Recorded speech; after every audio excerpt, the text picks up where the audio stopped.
Okay, so today we are continuing with our second day of FR Question Practice Marathon. So today we will be covering lease, financial instrument, effects of changes in forex, income tax, EPS provision, and cash flow. Provision, contingent liability, contingent assets, and cash flows. Okay, we'll just go through every topic very quick, and we'll just do some questions.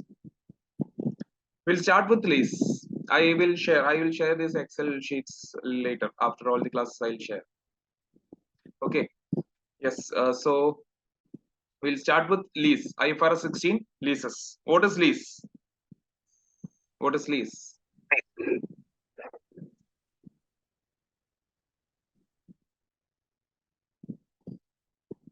If we want to use an asset, we don't have to own it. We can just control it, right? We can just control it by paying lease amounts. So that is lease.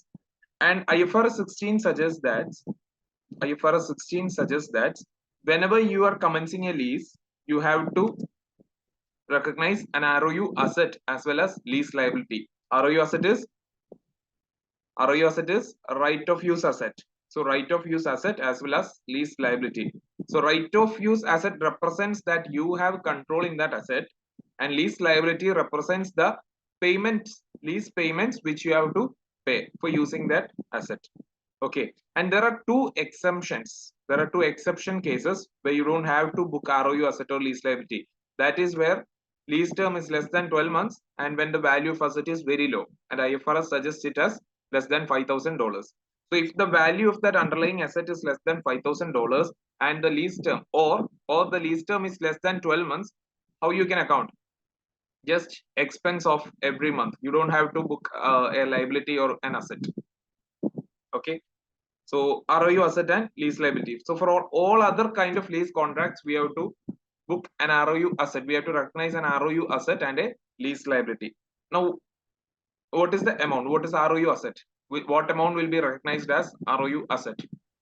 So ROU asset, when you recognize, you have to add payments before commencement of lease minus incentives, less incentives. Any incentives, if you have received, you have to deduct it. Then lease liability. What is lease liability? Present value of all future lease payments. Then any direct cost incurred by the lessee. Any estimated dismantling cost.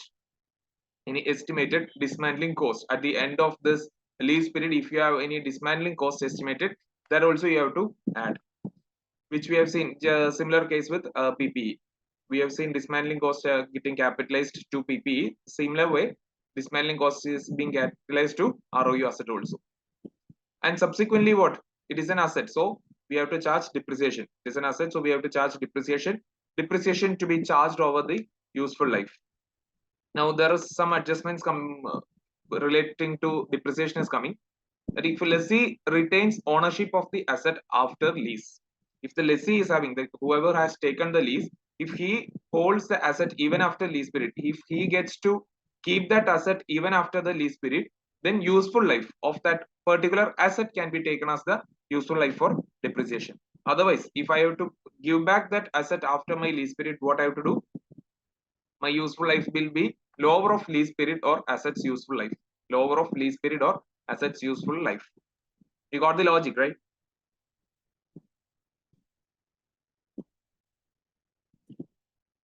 So that is with regards to ROU asset. So whenever you take a lease, whenever you commence a lease agreement, you have to recognize an ROU asset as well as a lease liability. So ROU asset, what amount you want to recognize? You have to recognize this payments before commencement of lease plus incentives, then lease liability, then any direct cost incurred, then estimated dismantling cost. And subsequently, every year, what you have to do? You have to depreciate it over the useful life. Now coming to lease liability, what will be the lease liability? Lease liability is the present value of all the future lease payments. The present value of all the future lease payments. And subsequently, finance cost to be charged every year to increase the liability, and then lease amount will reduce the lease liability. We will repay the lease. We will make the payment of lease. Correct. So that lease payments will be deducted from the liability and interest will be charged over the liability. That finance cost will be charged over the liability. Now, In questions, there will be two cases. There will be two cases. This is very important for your calculation purposes. So there are cases where you will be paying lease in arrears as well as you will be paying lease in advance. The payments, interest is added to finance costs. I didn't get your doubt. Interest is finance cost. In SOPL, you will show it in under finance cost only. Whatever interest we are adding with the lease liability, we will show it as finance cost only. Okay. Okay. Yes. Lease payments in arrears. We'll see. Like if we are making lease payments after using the asset, if we are making lease payments after using the asset, then obviously you have to use this table: opening balance plus interest. You have to accrue the interest on the balance, then you will make the payment, then you will get the closing balance. Then you will get the closing balance. What if we are paying it in advance? What if we are paying the lease in advance? Lease payments we are making in advance. Then the table will be opening, like there will be an opening balance, and on that date itself we are making a payment. There will be an opening balance, and on that date itself we are making the payment. So that won't be the outstanding. So balance outstanding we'll find. How do we get the outstanding? Opening minus payment, we'll get the outstanding, and on that outstanding amount we will charge the interest. Let's say lease is starting on 1st January. We are making our first payment, first lease payment on 1st January. Okay, we are making a first lease payment on 1st January. So the outstanding will be after deducting that payment amount. That will be the outstanding, and on that outstanding we'll charge interest, and then you will get the closing balance. Then questions will ask for non-current liabilities and current liabilities. Non-current liabilities and current liability. In both cases, in lease payment, in arrears and in advance, two different methods we follow. If you're making payments in arrears, advance I will repeat once again. Lease payments in advance I will repeat once again. There is an opening balance. On 1st January, you entered into a lease. So there's an opening balance on 1st January. And on the same date, you are making a payment. And on the same date, at the beginning of the lease period, you are making a payment. And at every beginnings, you will make the payment. So that is why we tell we are making payments in advance. Then we use the asset. Then we make the payment, then we use the asset. Again, we make the payment, then we use the asset. Okay. So that's how payments is happening in advance. Payments are happening in advance. So whatever opening balance is there, you're making a payment. After that payment, some outstanding balance you will get. And on that outstanding, you will charge interest. So there is an opening. Let's say there is 1 lakh opening. You're making a payment of 20,000. Outstanding will be 80,000. And on that 80,000, you will charge interest as given in the question. Okay. Yes. Now, coming back to non-current liability and current liability. In case of arrears, if you are making payments in arrears, your non-current liability will be the subsequent year's closing balance. What is subsequent years means? If you are calculating closing lease balance on this date, on first year, then the second year closing balance will be the non-current liability. If you are calculating, if the date of reporting is first year end, then second year end, whatever balance is there in the second year end, that will be the non-current liability. Got it? Then how do we find current liability? Total liability minus non-current liability, you will get current liability. Total liability minus non-current liability, you will get current liability. So what is the logic behind this? After first year, on this date, on date of reporting, what is the liability which is payable after 1 year? That will be non-current liability. Correct. As on date of reporting, when we stand at first year end, you have to say what is the liability which is still remaining after second year. That is after 1 full year. what will be the liability that is pending? That will be the second year's closing balance. Okay, so that will take us non-current liability. That will take us non-current liability, and any balance, any difference between total liability and non-current liability will consider it as current liability, because that is being settled in next year. That is being settled in the next 12 months. So that will be non-current, current liability. Clear? This is in case of arrears. Now, when you're making payments in advance, current liability will always be the repayment amount. Current liability will always be the repayment amount. So as on reporting date, what will be your current liability? It will be the next repayment amount. So current liability is always next repayment amount, and non-current liability will be total liability minus current liabilities. Total liability minus current liability. What the difference is coming, we'll treat it as non-current liability. Next year payment we are making within 12 months. Next year payment we are making within 12 months. That payment amount will be considered as current liability when we are making payments in advance. Got it?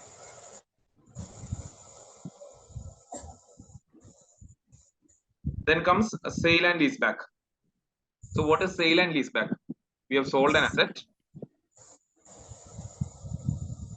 and we leased it back. We have sold an asset and we leased it back. So we already sold an asset and now we are leasing it back. That means we still have an asset. What is that asset? We had an asset. Let's say it's a machinery. We had an asset called machinery. We sold that asset. So machinery is derecognized. But some new asset has come back. Which asset has come back?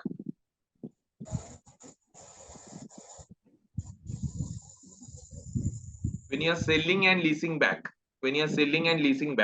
you sold an asset. Let's say you have a machinery, you sold it and you leased it back. When you leased it back, you have to recognize one asset. What is it?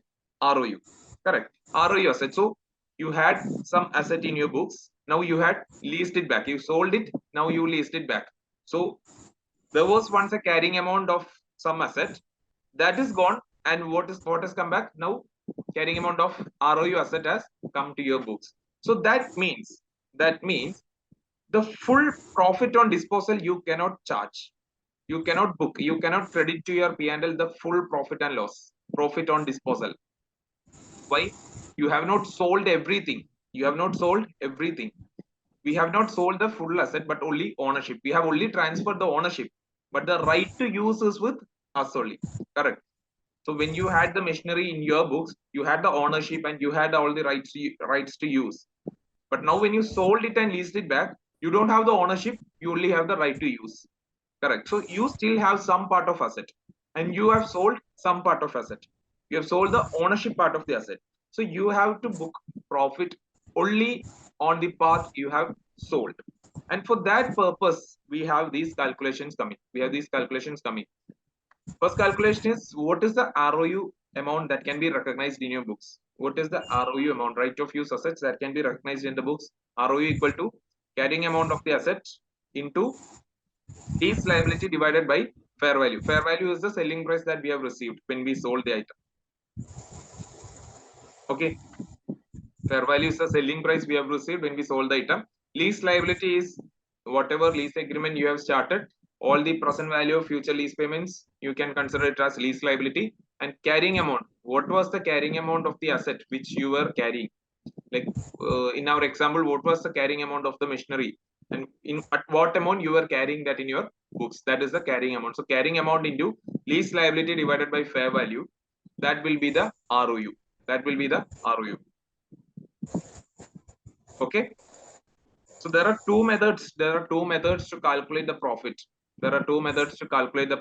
One is using formulas only, and other one is using a journal entry. Just balancing the journal entry, you will get the gain on disposal. So this will be the journal entry. When you sell and lease back, these many ledgers are getting affected.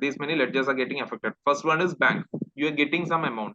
Correct. First one is bank. You are getting some amount to your account. Debit ROU. You have to recognize an ROU asset. And that ROU amount, from where you will get the ROU amount? ROU amount equal to carrying amount into lease liability divided by fair value.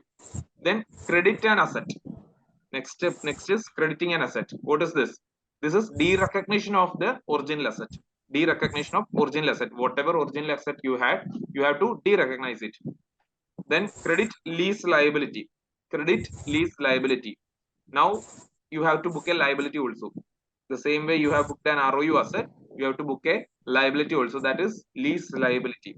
Credit lease liability. And any balance that is coming, that will be gain on disposal. Any balance that is coming, that will be gain on disposal. So this is the easiest formula.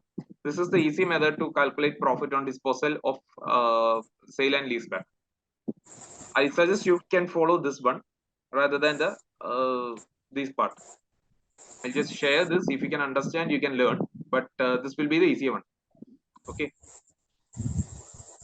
Now let's start with a question. Shall we move on to question? Yes. Z entered into a 5-year lease agreement on 1st November 2012, paying 10,975 per annum, commencing on 31st October 2013. The present value of lease payments were 45,000 and the interest rate implicit in the lease was 7%. What is the amount to be shown within non-current liabilities at 31st October 2013? If nothing is mentioned, we can consider it as arrears. Payments are happening in arrears.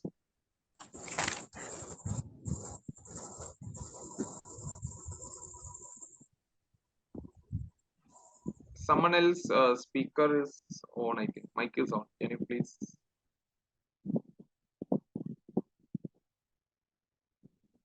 Okay.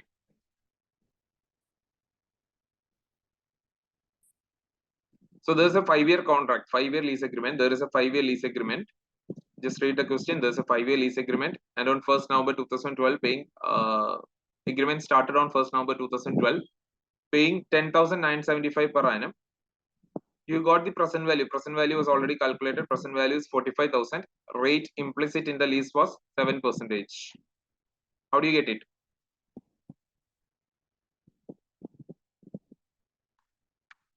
We have an opening, then interest, then lease payments, then closing. Correct. What is the opening? 45,000. What is the interest? Interest is coming. Interest rate implicit in the lease was 7%. So we'll take 7% interest. Now what is the lease payment? 10,975. So what is the closing coming? Opening plus interest minus lease payment. 37,175. This is the closing balance on first year. This is the closing balance on first year. As on date of reporting on 31st to October 2013. This is the total liability. This is the total liability. This is the total lease liability pending. Is that the question? No. Question is non-current liabilities. So when you want to find out non-current liability, what do you have to do? You have to perform one more year of amortization into 7%.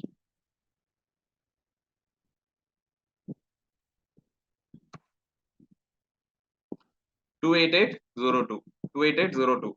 So how it will come? The non-current liability is 28802. Current liability will be 37175 minus 28802, 8373.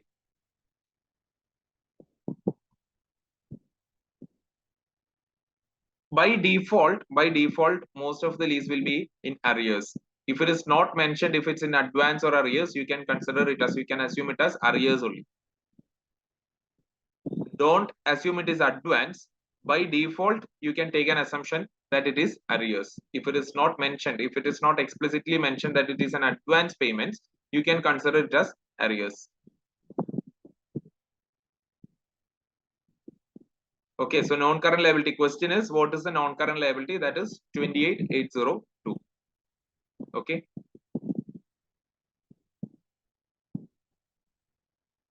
Next question. Take your time and read the question.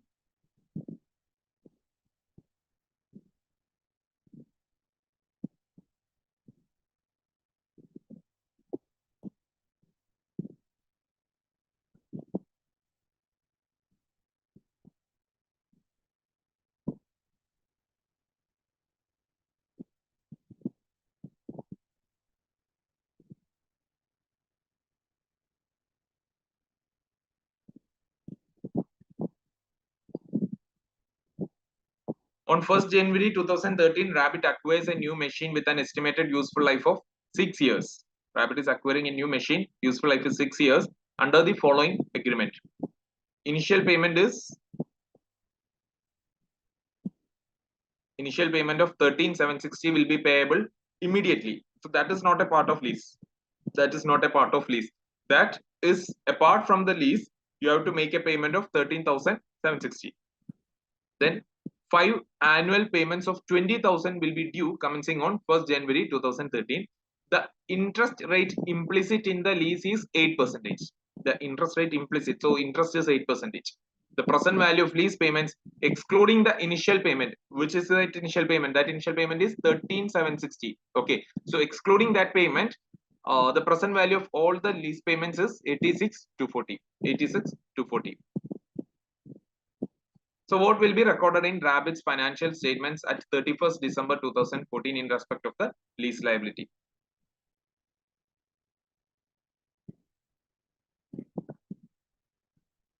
Is this a lease arrangement where we make the payments in arrears or in advance?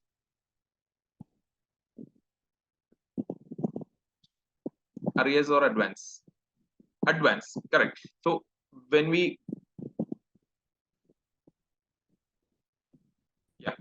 take advance, when there is a question relating to advance, you have to follow the second table, correct? Opening, payment, outstanding, interest, and closing. You have to follow the second table. How it will come? Opening, payment, outstanding, interest, closing.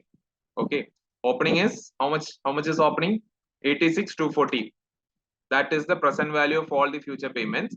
So that is 86,240. And on the same day, we are making a payment of 20,000. That means throughout the year, only 66,240 is outstanding. Only 66,240 is outstanding. And on that 66,240, 8% interest we are charging. We are charging 8% interest. So you will get closing 71,539. You will get a closing of 71,539. What is the question? Just notice all the dates. We are starting on 1st January 2013.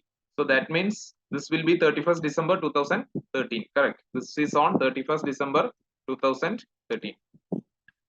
That is not what we want. We want 31st December 2014. Correct? How you will find? Yes. Sir, we will not be including the initial initial payment, like we will not be deducting it from the present value of the lease payments. We don't have to include the initial payment. We don't have to include the initial payment. This is lease liability we are talking about. And lease liability, how do we book the lease liability? Lease liability we book only we consider present value of all the future lease payments. So that will be included only in the right of use asset? Yes.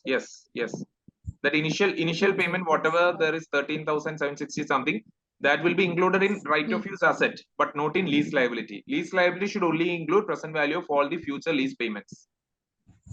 Okay. Okay. So at the time of calculating the lease liability, we do not need to include. We don't need to include initial payment. Okay. Yes, okay. we don't need to include. We can just whatever is directly given 86,240 is the present value of all the lease payments, so we can just take it directly. Okay. Yes.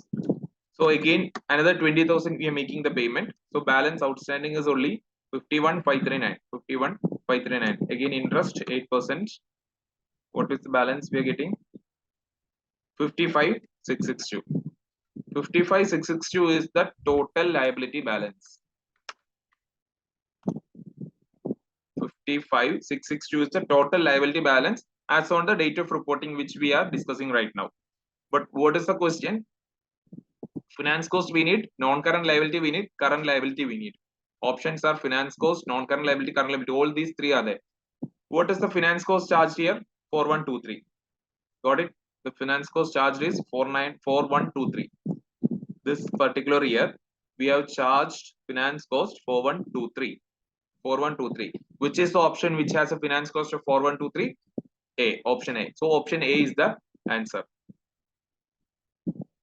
And 55662 is the total liability balance. How do you get the current liability? What is current liability? What is non-current liability? Current liability, as this is a case where you are making payments in advance, current liability will be your payment amount, 20,000. Current liability will be your payment amount, which is 20,000. And what will be the non-current liability?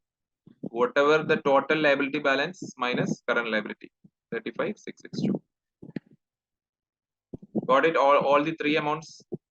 All the three amounts. There is current liability, there is non-current liability, and finance cost. Okay.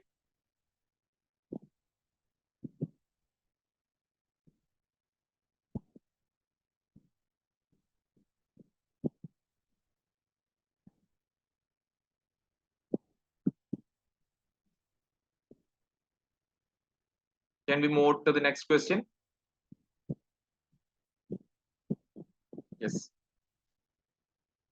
On 1st January 2016, sideshow, you have to come with me, right? Okay. You don't hold on to your previous question and again do try the same thing. If you didn't get it, just leave it there. Come to the next question. Otherwise, you lose out this also. Okay. On 1st January 2016, sideshow sold a property for its fair value of 2 million. So the fair value, we have sold a property at, that fair value is 2 million, transferring title to the property on that date. Okay. Sideshow then leased it back. So this is a case of sale and lease back. We sold it and now we are leasing it back under a 5-year lease. Lease period is 5 years, paying 1,50,000 per annum on 31st December each year. So this is this a case of arrears or advance? Is this a case of arrears or advance?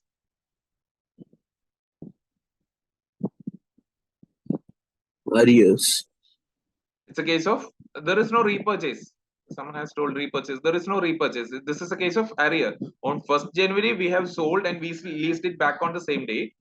But we are making payments. The payment amounts is coming only on 31st December. That means after using the asset, we are making the payments. Okay. So the present value of rental payable was 599,000, and the interest rate implicit in the lease was 8%. Carrying amount of the property on 1st January 2016 was 1.6 million and it had a remaining useful life of 20 years. You have been given all these details. This is a question of sale and lease back. You have sold it and you are leasing it back. This is not repurchase. Don't confuse this with repurchase. Repurchase means you are selling it, then you are buying it back. Here we are not buying it back, we are leasing it back. This is a sale and lease back. Okay. So just read the question. Think how you can do this.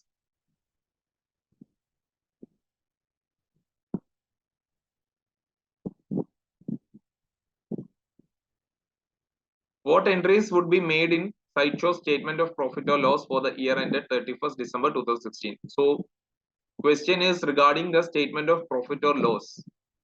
What and all will go to statement of profit and loss? What and all will go to statement of profit and loss?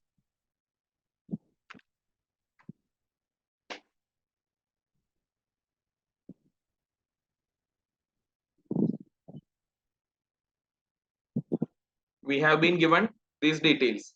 Correct. We have been given these details. Our lease liability is 599. Our lease liability is 599. If you have the compliant material, compliant revision kit, you can go to 84th question. That is the question here. Okay. So lease liability is 599. Fair value. Fair value is 2 million. Correct. And that is the price we are selling this for. What is the carrying amount? Carrying amount is 1.6 million. Carrying amount was 1.6 million. And that is the price at which the asset was carried in our books. Now we have to see what are the items that will go to SOPL. What are the items that will go to SOPL?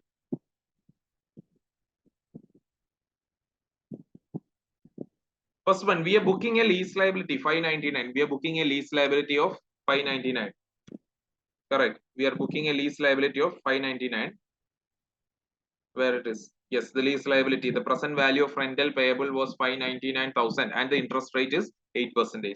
So we have already received the opening balance and the interest percentage also we received. Just whatever is the interest accruing, that will charge us finance cost to SOPL. How much it is coming?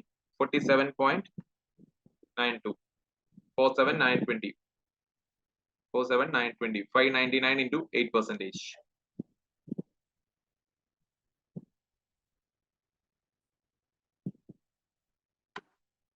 Next item that will probably come here is depreciation. See, this is a lease back. So when you lease back, you are booking a liability, you're booking an ROU asset. For the liability, you will charge interest cost. And for the asset, you will charge depreciation. And for the asset, what is the depreciation? For that, you have to find what is the value of asset you're booking. Okay, what is the value of asset? That is ROU asset. You have an asset right now, which is ROU asset. So ROU asset value, you have to calculate. What is ROU asset here?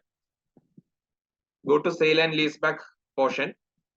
See how the amount is calculated. Carrying amount into lease liability divided by fair value. Carrying amount into lease liability divided by fair value, you will get ROU asset. Okay, and that ROU asset, what is the lease period? Asset had a remaining life of 20 years. Which useful life we have to consider here for depreciation? The lease period. Yeah, the lease period. We have to consider the lease period. So depreciation will be the ROU asset, cost of ROU asset divided by 5. Got it? That will come to 95,840. 95,840. ROU asset divided by 5. And how do we get the profit on disposal? How do we get the profit on disposal? You just balance it. Debit bank, debit ROU asset, credit asset, credit lease liability, whatever pending is there, that will be the profit. So credit bank is that $2 million that has come to our bank account. Then debit bank. Debit bank means that much money has come to our account. 2 million has come to our account. Then debit ROU asset. That is why I'm adding fair value. Fair value of 2 million has come to our account plus ROU asset. That is also we have booked. That asset also we have booked.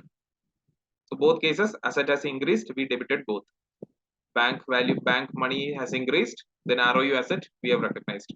Now what we have to less? We have to less the lease liability 599. We are creating a lease liability. We have created a liability, so lease liability we have to reduce. And then carrying amount of the asset which we are de-recognizing. So again credit that asset. Understood how profit on disposal is coming? Whatever journal entry I have showed you here, I'm just balancing it right now. Now question, debit bank 2000 is coming, debit ROU, how much was it for?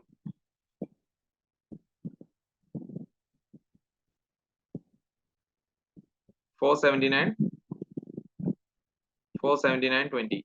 47,920. ROU asset is coming to 47,920. Then credit asset 1,600. Credit lease liability 599. Whatever balance is coming. Okay, this should be 47.9.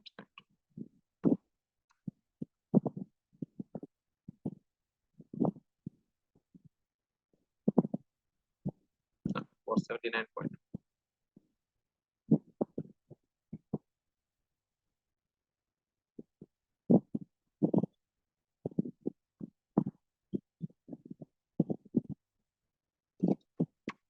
Okay, so whatever balance is coming, you can treat it as gain on disposal.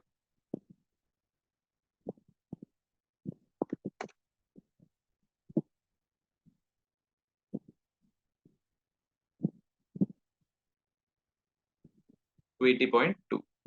Got it?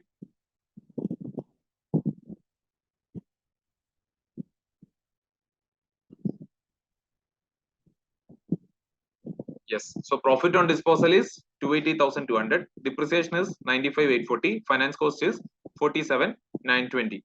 Option A will be the answer. Okay. Let's move on to the next topic, financial instrument. Financial instrument.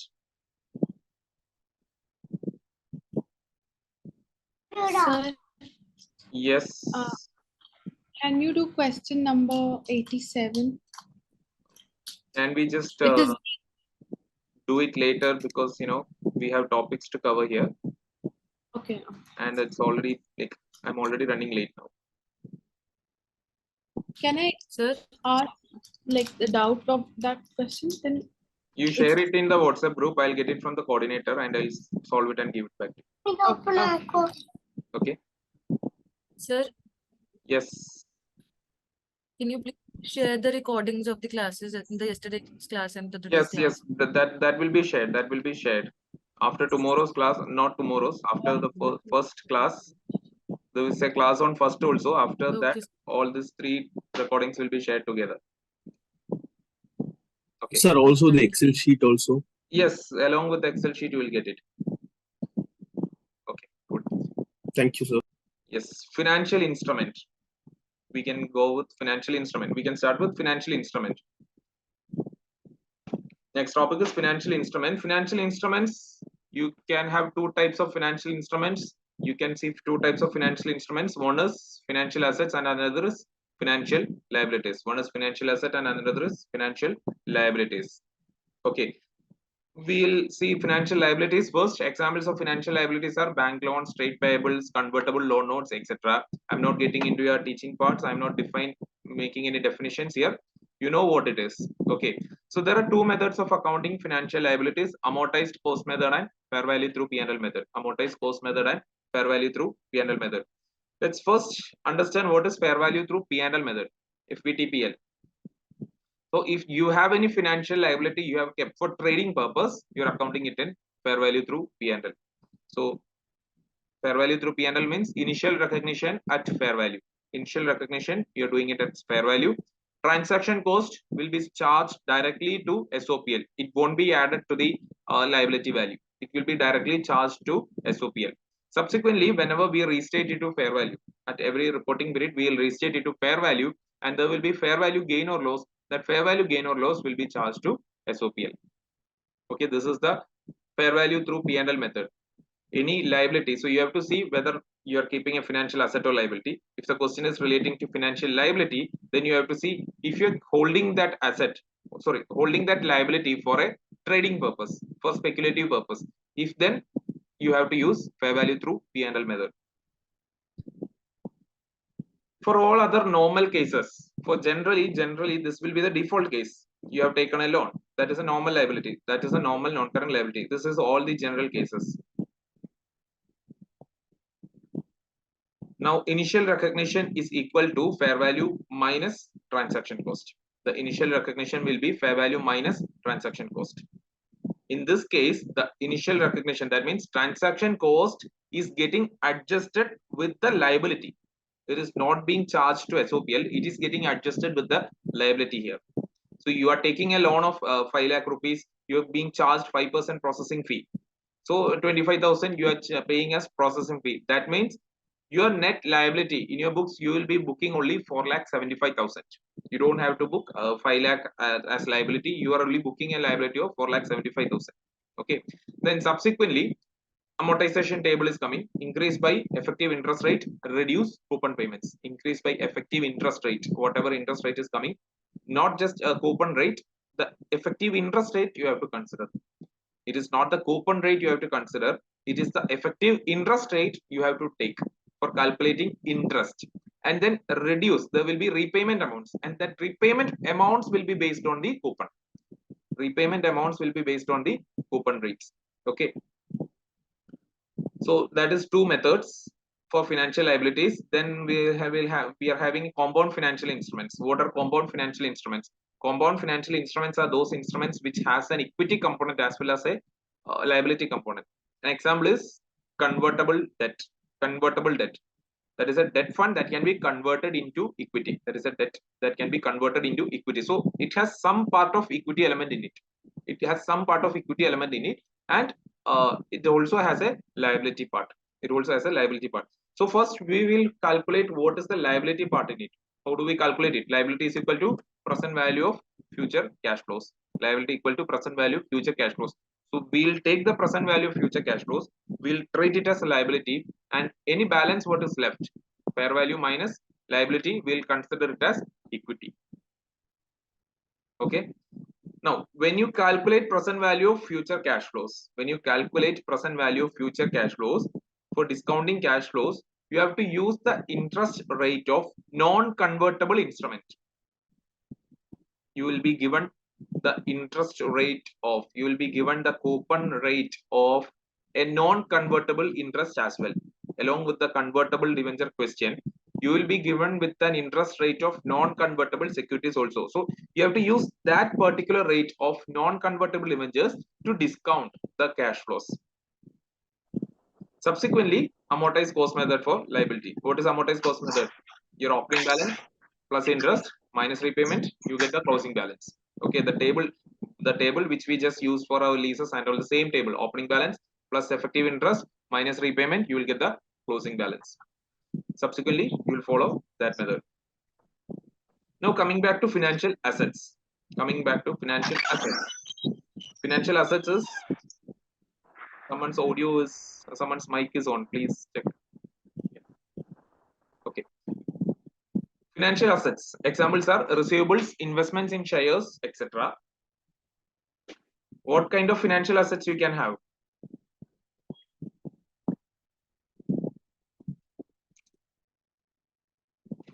You can have two types of investments. Correct. This is an asset. This is an asset for you. So you are buying something. You are buying some asset. That can either be equity or be debt. You can either purchase shares or you can purchase loan notes. So if you are purchasing shares, then that comes under here, equity. That comes under equity. So if you have an equity financial asset, you have two methods for accounting: fair value through P&L and fair value through OCA. This will be the default for speculative holding, that if you are purchasing shares, we'll just assume that it is for trading purpose unless it is mentioned otherwise.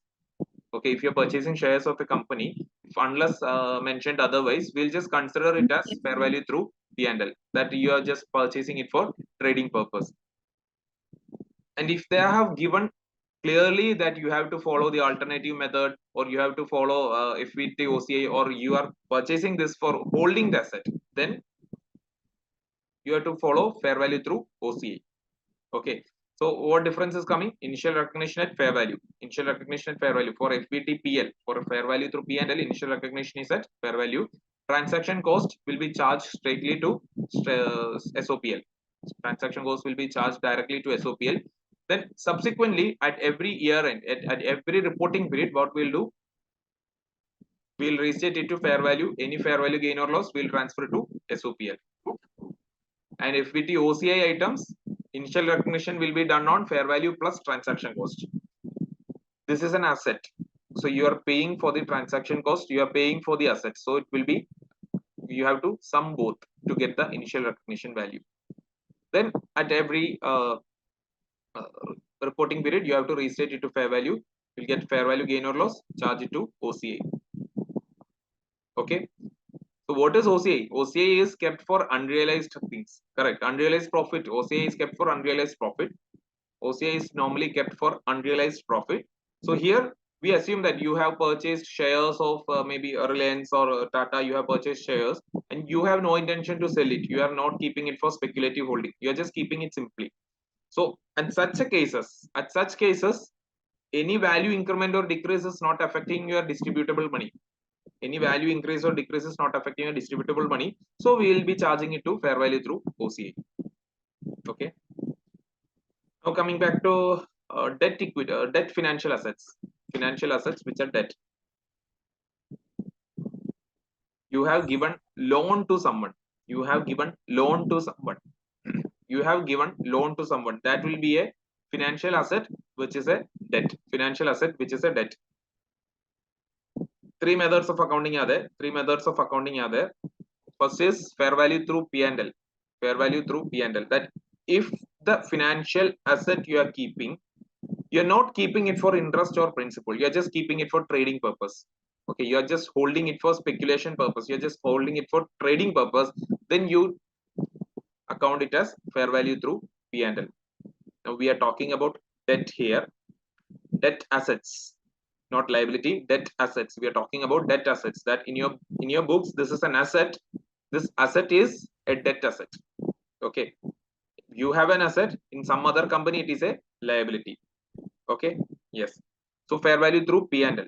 If you are keeping it for speculative purposes, if you are not keeping it for interest or principal requirements, you are keeping it as just for speculation purpose, just for trading profits, then you will consider it as fair value through P&L. You will follow fair value through P&L accounting.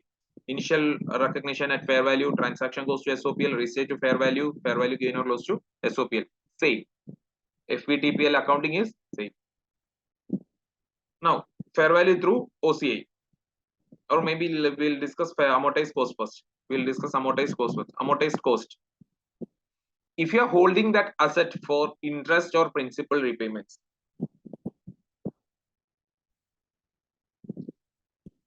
if you are holding it for interest or principal repayments and you have no intention to sell, you don't have any intention to sell the asset, you're just keeping the asset, you like getting interest, you like getting repayments, so you're just holding the asset, that is amortized. In such cases you have to follow amortized cost method. Initial recognition is at fair value and transaction cost. Initial recognition is at fair value plus transaction cost. Subsequently you have to add the interest, effective interest rate you will add, and coupon rate, coupon payments you will deduct, coupon receipts you will deduct from your asset value. Okay, and fair value through OCI. If you are holding it for interest or principal, you are holding it for interest and principal. Now you are getting interest, now you are getting repayments. But if there is a chance that you can sell it at a profit, if there is a chance that you can sell it at a profit, you will be selling it. You will be selling it. That means your intention is to sell. Your intention is to sell, but you are now holding it for interest or principal. Such assets will be treated as such assets will be accounted based on fair value through OCI. Okay, initial recognition is fair value plus transaction cost, restate to fair value gain or loss will transfer to OCI. Now, most of you have learned it some other way. This is my way of learning this. Most of you must have learned like contractual cash flow and business model test. Okay, so let's say contractual cash flow test. Let's see what is contractual cash flow. Whether receiving interest or repayments, that is contractual cash flow. If there is a contractual cash flow, if you have an inflow, do you have an inflow of principal repayments or interest repayments? That is the contractual cash flow test. If you have, if you don't have, then how you will treat? If you don't have, if you are failing contractual cash flow test, if you don't have an interest or repayments, interest or principal repayments, which accounting method we can follow? You are failing at contractual cash flow test. This asset is failing at contractual cash flow test. That means you are not keeping it for interest or principal repayments. Which accounting method we can follow? Fair value through P&L. Then that means if you are not keeping it for interest or repayments, that means you are keeping it for speculative purpose. Okay, so fair value through P&L. And second is business model test.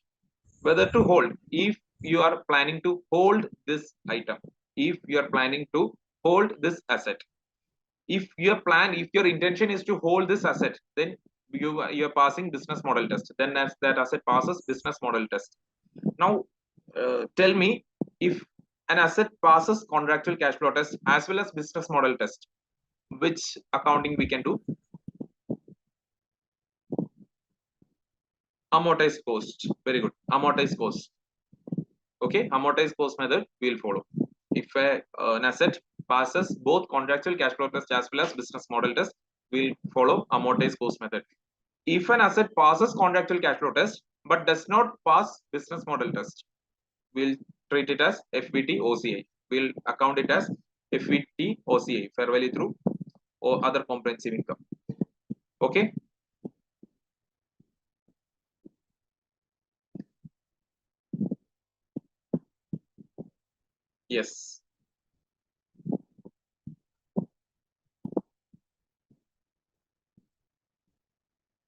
Viking issues 100,000 5% loan notes on 1st January, incurring issue cost of 3,000.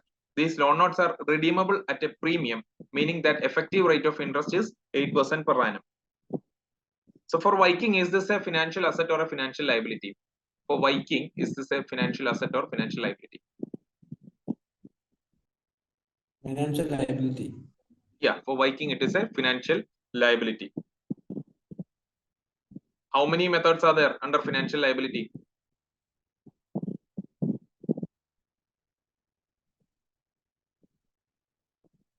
Only two methods are there. Fair value through amortized cost method and fair value through P&L method. Only two methods are there. Only two methods are there. For financial liability, only two methods are there. Amortized cost method and fair value through P&L. Now see, Viking issues 1 million 5% loan notes on 1st January, incurring issue cost of 3,000. These loan notes are redeemable at a premium, meaning that effective rate of interest is 8% per annum. What is the finance cost to be shown in the statement of profit or loss for the year ended 31st December 2015?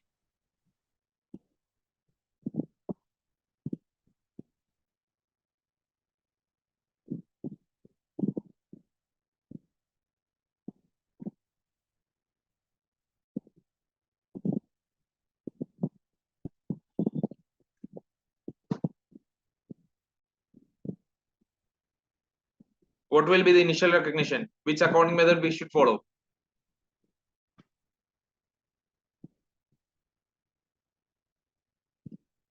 Is this a speculative financial liability? Are they keeping it for any speculation purpose? No, they have issued their loan. They have issued their loan, so they are not keeping it for any speculated purpose. They have issued loan note means they wanted funds, 1 million funds they wanted. So they are not keeping it for speculative purpose. So we will follow amortized cost method. And under amortized cost method, what will be the initial recognition? Initial recognition will be fair value minus transaction cost. As I have told you in the example, you have taken a loan of 5 lakh, but you will only account for 4.75 lakhs. The same way, here you will only account for 97,000. This will be the opening. Then you have to add the interest. Interest rate is effective interest rate. Interest rate should be effective interest rate, not the coupon rate. What is coupon rate here? Whenever you see 5% loan note, that means 5% is the coupon rate. 5% loan notes. If you are seeing that percentage of interest along with the instrument name, that means that is the coupon rate. That is not the interest rate, that is the coupon rate. Okay, that is the coupon rate. Now here effective interest rate is 8% per annum. So we'll add 8%. Then what is the coupon repayment? Third is coupon repayment. What is the coupon repayment? How do we calculate coupon repayment? 100,000 you have taken. $100,000 you have taken. You are supposed to pay 5% on it. You're supposed to pay 5% on it. So 100,000 into 5%, that means 5,000 you are supposed to pay on it. Then opening plus effective interest minus repayment, you will get closing balance. Do it for the second year also. You have been asked statement of profit and loss. Yeah, finance cost for second year. They have asked finance cost for second year. So 7981 will be the answer. Okay.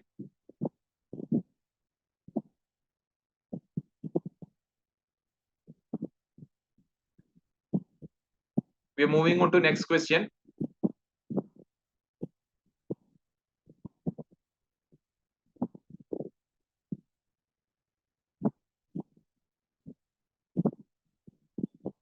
Yeah. An entity issues 3,000 convertible bonds at the start of year 1 at par.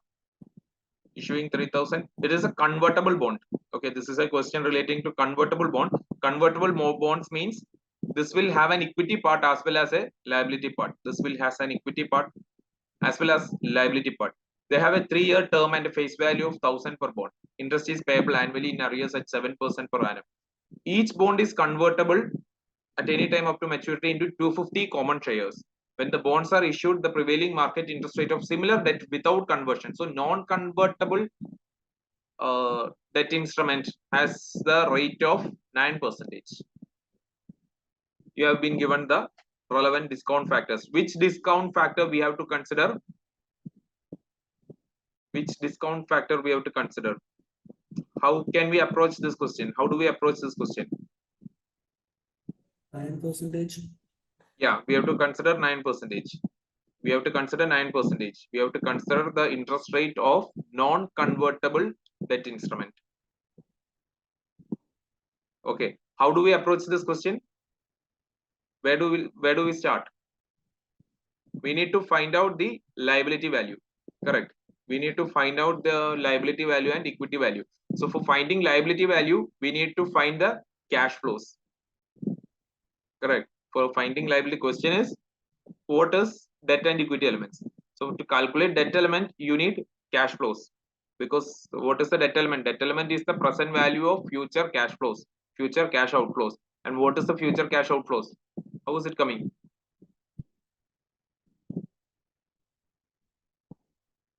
There you have year, cash flows, discount factor, present value.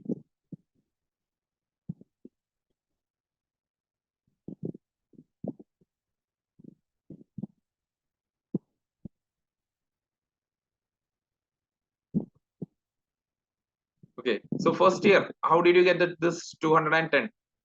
First year, you're getting 210. How are you getting it? You are issuing 3,000. 3,000.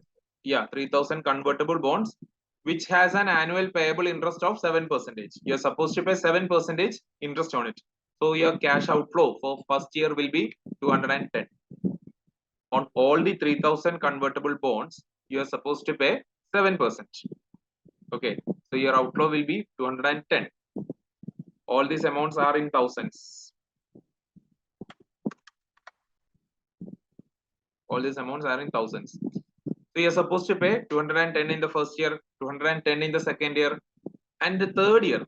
And in the third year, question has mentioned they have a 3-year term. That means this liability has only 3-year term. At the end of third year, you are supposed to pay back the principal amount. At the end of third year, you are supposed to pay back the principal amount. So cash flows will be 210, 210, and 3,210. First year interest will be there, second year interest cash outflow will be there, third year principal plus interest will be there. Okay.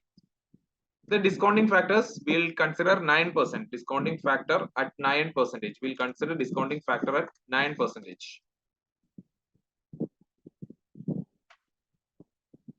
So 0.914, 0.837, 0.766. You will get the total present values. How do we get the present value? Cash flow into discount factor. Cash flow into discount factor, you will get the present value. So total present value will be present value of future cash flows will be 2826.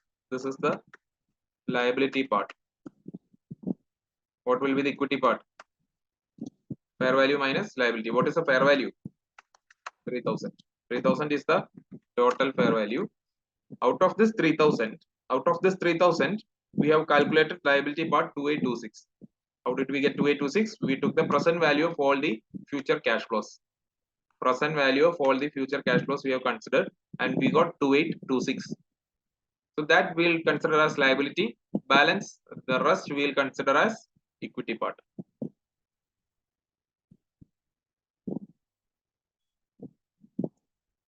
So the answer is option B. The answer is option B.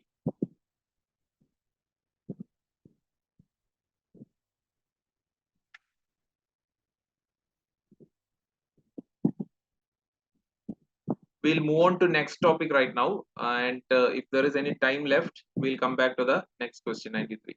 Okay.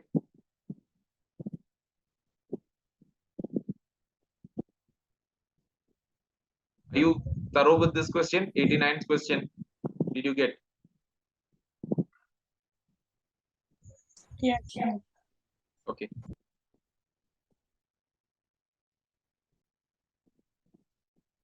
Next is forex gain or loss. Forex gain or loss. Or you have to read about functional currency and presentation currency. What is functional currency? There are primary factors as well as secondary factors. Primary factors, the currency which affects the selling price, which influences selling price. Second is the currency which influences cost, material, labors, etc. Okay. Secondary factors are the currency at which you are raising funds. The currency in which you are raising funds. Secondary factor, the next one is the currency in which you are generating your cash flows. So based on these factors, you will identify what is your functional currency, and there will be differences between functional currency and presentation currency. There will be differences between functional currency and presentation currency. You have to present in your balance sheet based on the presentation currency, but you might have transacted all your transactions in functional currency. In such cases, if your functional currency and presentation currency are different, you have made all your transactions, you have all your balances and everything in this functional currency, but you have to present it as a presentation currency. In such cases, how do you do? So for transactions like sales or purchase or any settlement of payments, what do you have to do? Whatever is the spot exchange rate on that transaction date, on that particular transaction date, you will just follow that. You will use that spot exchange rate as on that particular date on which this transaction is happening. As on that particular date, what was that exchange rate? Use that exchange rate to find your sales or purchase figure in presentation currency. Okay. Now coming to reporting date, on the balance sheet date, on the reporting date, your balance sheet will have non-monetary and monetary assets. For all the non-monetary assets, no need to retranslate. No need to retranslate non-monetary assets. For all the monetary assets, you have to retranslate using exchange rate on the date of reporting. Using exchange rate on the date of reporting. And any forex gain or loss to SOPL. Any forex gain or loss you will transfer to SOPL.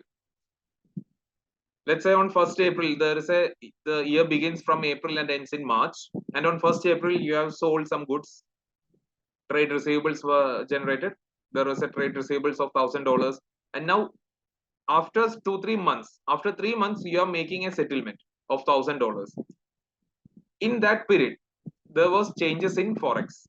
During that period, there was changes in forex. And because of that, when you settle that $1,000, you earned a profit. So those profit will be charged to credited to SOPL. That profit will be credited to SOPL. Okay. Same way at reporting date also, when you retranslate an asset to its latest value, as per the latest forex rates, there may be a chance that you will get either a forex gain or loss. That also you will charge to SOPL. Question: Sunshine is an entity with the reporting date of 31st December 2000 and a functional currency of dollars. The functional currency is dollar. On 31st June, it purchased land from overseas at a cost of 30 million dinar. The land is an item of property, plant and equipment and is measured during cost model. Exchange rate are as follows. The fair value of land is given was $32 million. At 30th June, what is the dinar value? As at 31st December 2021, what is the dinar value? Average rate for the year, what is the dinar value? 2.5 per $1. How do we do this? Question is, what is the carrying amount of land as at 31st December 2011?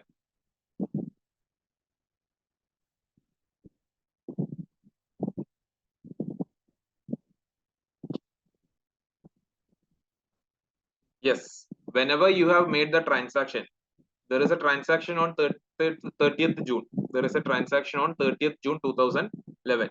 At that date, $1 was 3 dinars. $1 was 3 dinars. Okay, $1 was 3 dinars. That means you have spent 30 million dinars, which means you have spent $10 million. Which means you have spent $10 million. You have spent 30 million dinar. That means as on 30th June, you have spent only $10 million. Okay, so you have spent $10 million and you have booked that asset. That asset value is $10 million. Now, is there a need to retranslate this to latest forex price? No, there is no need to retranslate it to reporting period forex. Why? Because this is not a monetary asset. And any non-monetary asset, we can keep it like same. There is no need for remeasurement. Okay, if this was a monetary asset, we had to retranslate it. Let's look at one more question. An entity took out a bank loan for 12 million dinars on 1st January. It repaid 3 million dinars to bank on 30th November. The entity has a reporting date of 31st December and a functional currency of dollars. Exchange rates are as follows. 1st January 6 dinars to $1, 30th November 5 dinars to $1, 31st December 5.6 dinars to $1. What is the total loss arising on the above transaction in the year ended 31st December 2021? So they had taken 12 million dinars. That means in dollars, how much was it when they have taken out? When they have taken the loan, what was the loan amount in dollars?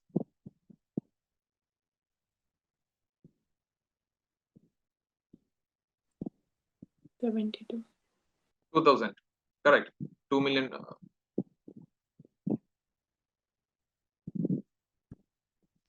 When they have taken 12 million in dollars, $12 million, that means, sorry, 12 million in dinar, that means in dollars, we have received $2,000. Okay, $2,000. Now, they have settled how much? 3,000 dinars they are settling on November. 3,000 on 30th November, we are repaying 3 million dinar. We are repaying 3 million dinar. So 3,000 we are repaying. Okay, so balance is 9,000. This dinar transaction you have understood, right?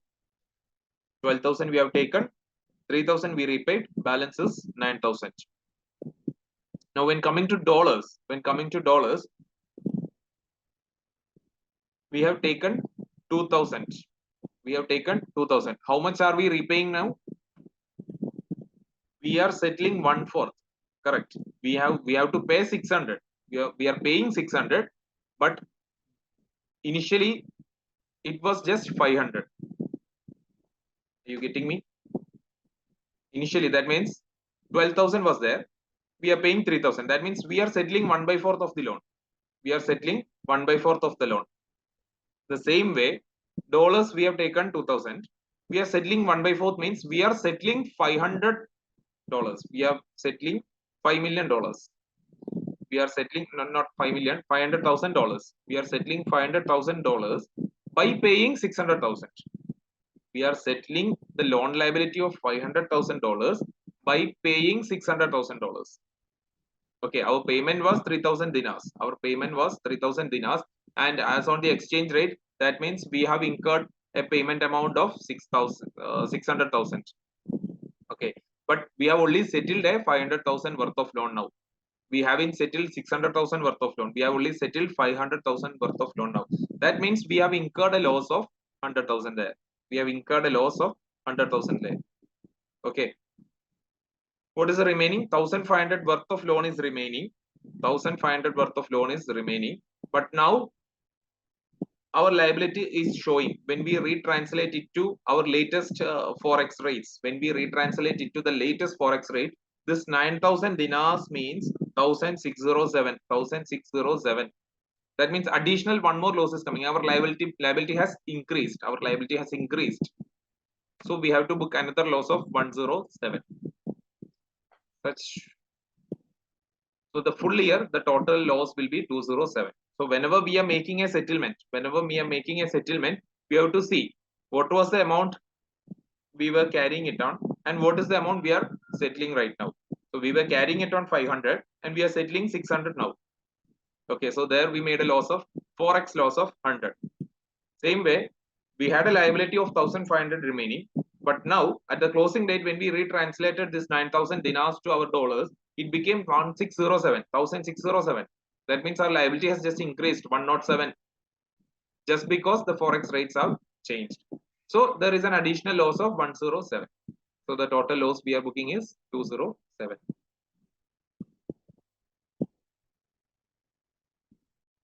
Okay. This is a very small topic.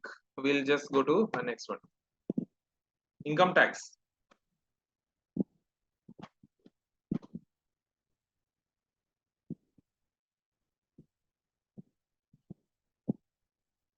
Shall we start?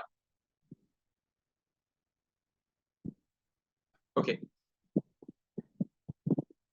IAS 12, income tax. Income tax is mostly focuses on income tax in FR syllabus, mostly focuses on deferred tax.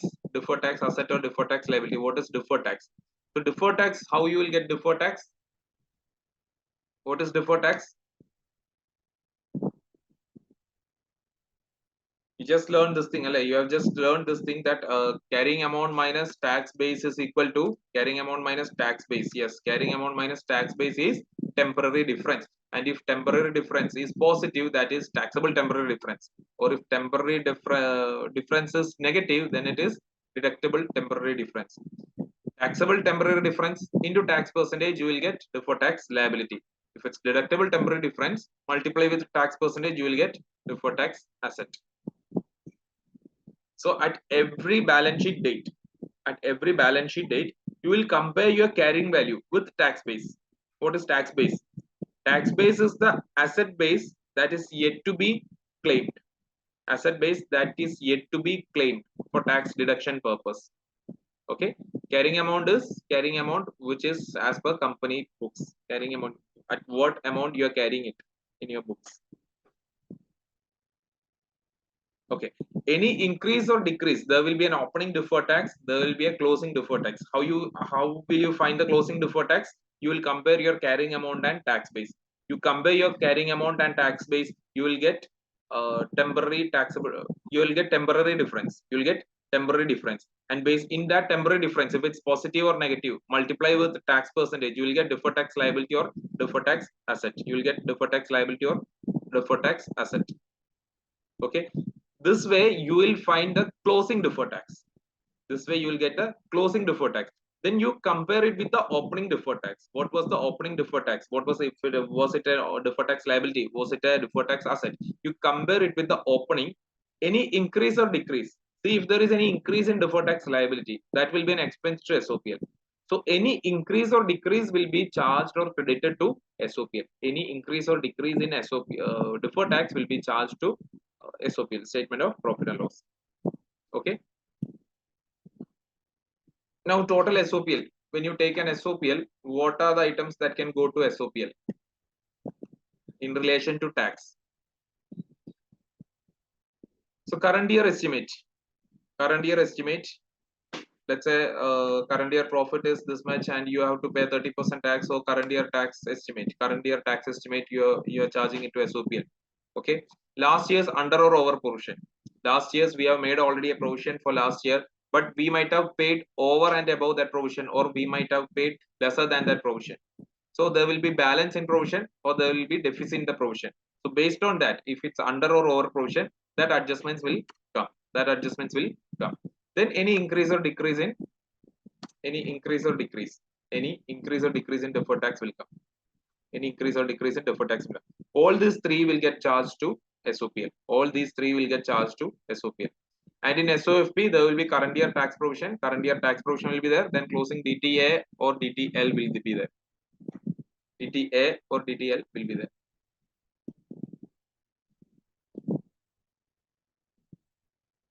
Deferred tax is actually one of the easiest topics in FR, and it is being very frequently asked topic.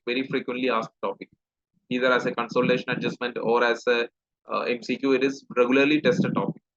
Okay. Question number 116. Terms in company's accounting records shown the following. There is income tax payable. That we'll discuss tomorrow. Income tax payable for the year 60,000.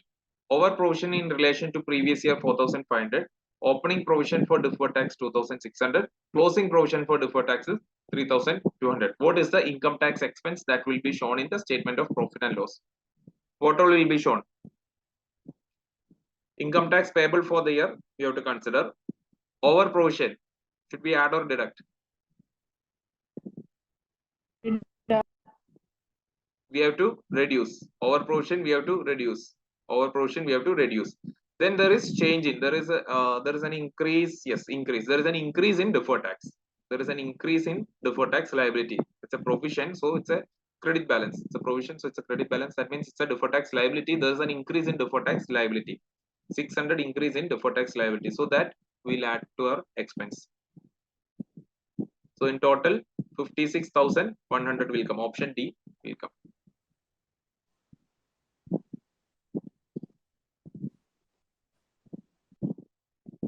Hudson has the following balances included on its trial balance at 30th June 2014. There is taxation, 4,000 credit opening balance was there. Then deferred taxation, 12,000 credit is there. The taxation balance relates to an overprovision from 30th June 2013. At 30th June 2014, directors estimate that the provision necessary for current year profit is 15,000. So current year tax estimate is $15,000. We already have an over provision. Already 4,000 is there. So there was already an over provision is there of 4,000. The carrying amount of Hudson non-current asset exceeds the tax written down value by 30,000. So the carrying amount minus tax base is 30,000 at the reporting period. At the reporting date, carrying amount minus tax base is 30,000. So it is a deductible temporary difference multiplied with 30%. You will get DTL. You will get DTL. So what is the DTL closing balance? What is the DTL closing balance? 30,000 into 30%. What is DTL closing balance?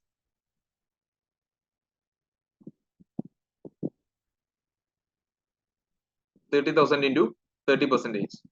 Okay, 30,000 into 30%. Yes, 9,000 is the deferred tax closing balance. So was it an increase or decrease in deferred tax? There is a decrease in. Decrease. There is a decrease in. Correct. It was 12,000 credit. Now it's only 9,000 credit.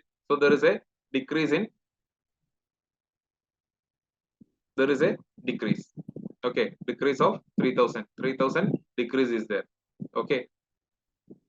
So what is the question? What is the charge for taxation that will appear in the statement of profit or loss for the year to 30th June 2014? How you will find it? 3,000 you have to decrease. Total 15,000 you have to charge. Total 15,000 you have to charge. But then there is a 4,000 over provision is there. So you have to reduce that. Then there is 3,000 decrease in deferred tax. If there was an increase, you have to add the expense. So because it was a decrease in deferred tax, you have to reduce that expense.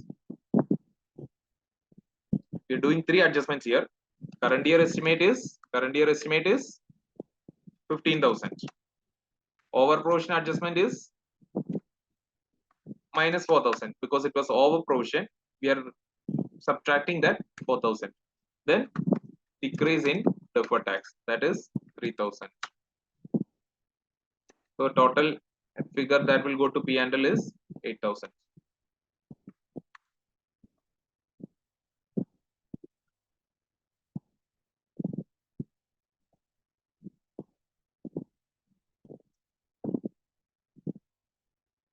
Okay.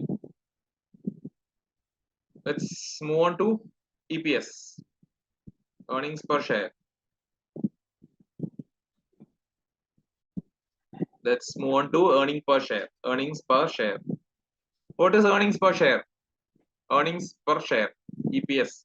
IAS 33 earnings per share. EPS means that is the earnings per share. Earnings, profit after tax per share. So in this profit after tax, you have to consider the profit which is attributable to shareholders, which is attributable to the owners. Profit which is attributable to the ordinary shareholders. Okay, so that is why the formula is coming profit after tax minus post-tax preference dividend minus NCI profit, non-controlling interest profit. So when there was a profit you have received, then from that profit you have you may have to pay preference tax dividend. You may have to pay preference dividend. So you pay that, then there will be NCI profit. You pay that share also. You give them that share also. What is pending? That is the profit which can be distributed to the original actual owners for original shareholders, ordinary shareholders. That is the profit which we can distribute to the original shareholders. Okay, so that is earnings divided by weighted average number of shares. Weighted average number of shares. Usually the formula was supposed to be very easy, right? Earnings per share, profit after tax divided by number of shares. Okay, but right now we are taking here it as weighted average number of shares because there are some cases where there are changes in number of shares can happen. There are cases where there is a change in N during the period. So during the period, if there is a change in N, you are supposed to take weighted average number of shares. During the period, if there is a change in number of shares issued, you have to consider the weighted average number of shares. And what are the reasons? First one is market issue.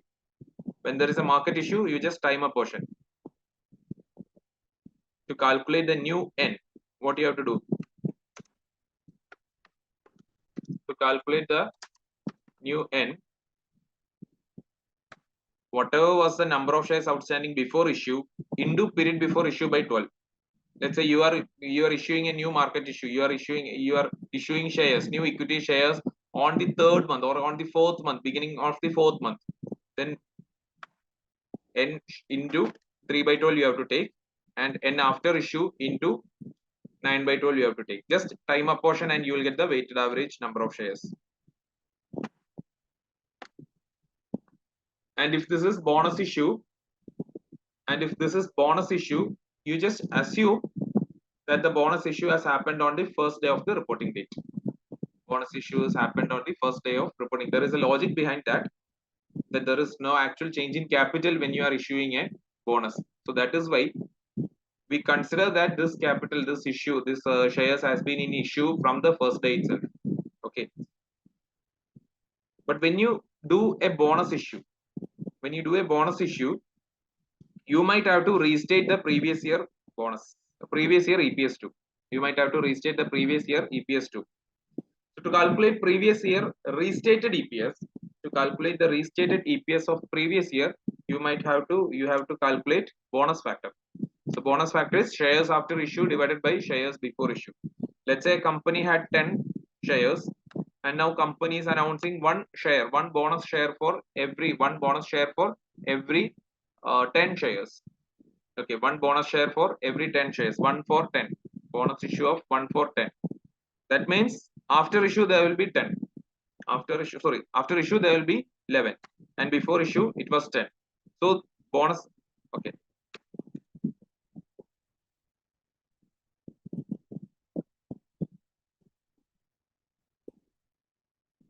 Okay, so 11 by 10 will be the bonus factor. 11 by 10 will be the bonus factor. 11 by 10 will be the bonus factor. And how to calculate restated EPS? Restated EPS is equal to previous year EPS, whatever is given in the question. Previous year EPS into divided by bonus factor, or into inverse of bonus factor. We'll tell both ways. Okay, yeah, into inverse of bonus factor, or you can just divide by bonus factor. Both are correct. Restated EPS is equal to previous year EPS multiplied with reverse of bonus factor, reciprocal of bonus factor, inverse of bonus factor, or you just simply divide the previous year EPS divided by bonus factor. Okay. Now let's go to rights issue. Rights issue.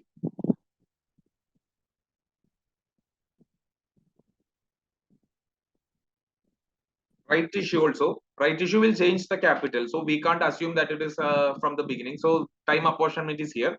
Time apportionment is here because rights issue will again raise share capital. Rights issue will raise share capital, so we can't time apportion. So we have to time apportion the number of shares here. Also, rights issue are happening at a discounted price. Okay, let's say there was a market price of shares was 5. Market price of the shares was 5. Now we are issuing a share for 4 rupees. Now we are issuing a share for 4 rupees. Let's say there was one share each. Okay, there was one guy with one share, and the market value of the share was 5 rupees. Okay, now we are giving the same person additional share with 4 rupees. That means what will be the share price after this issue? Ultimately, he had to spend 9 rupee to get 2 shares. Ultimately, he had to spend 9 rupee to get 2 shares. That means each of his share will have a value of 4.5. So after a right issue, there are chances that price will get reduced. There are chances that market value will get reduced. Initially, it was 5 rupee, but after rights issue, the price became 4.5. So this 5 rupee This 5 rupee is come right price. This 5 rupees come right price.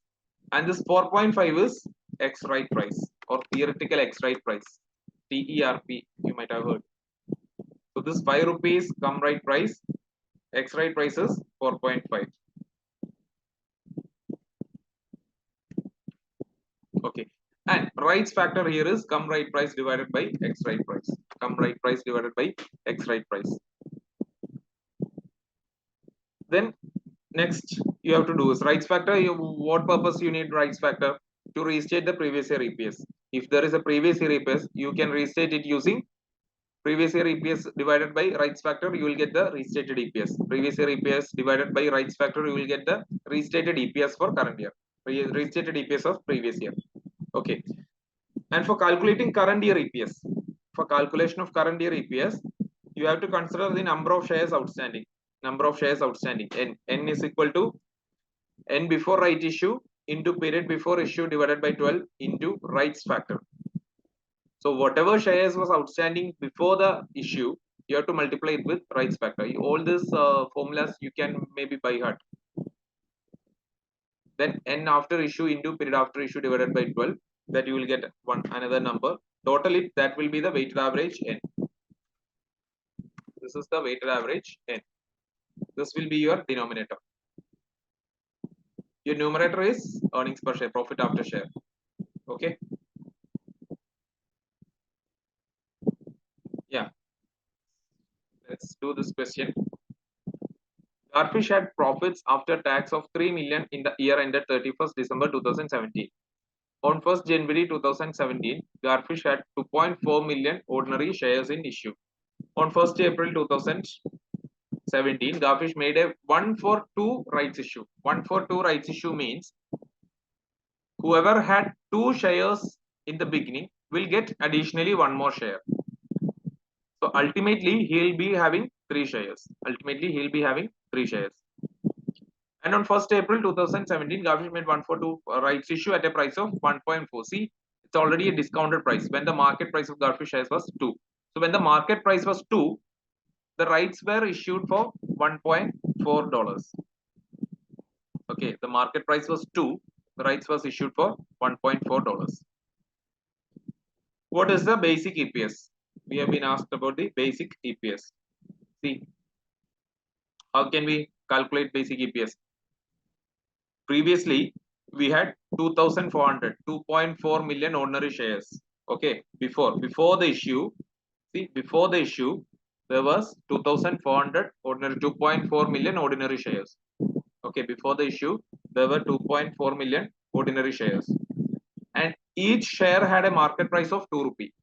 Correct? Each share had a market price of 2 rupee.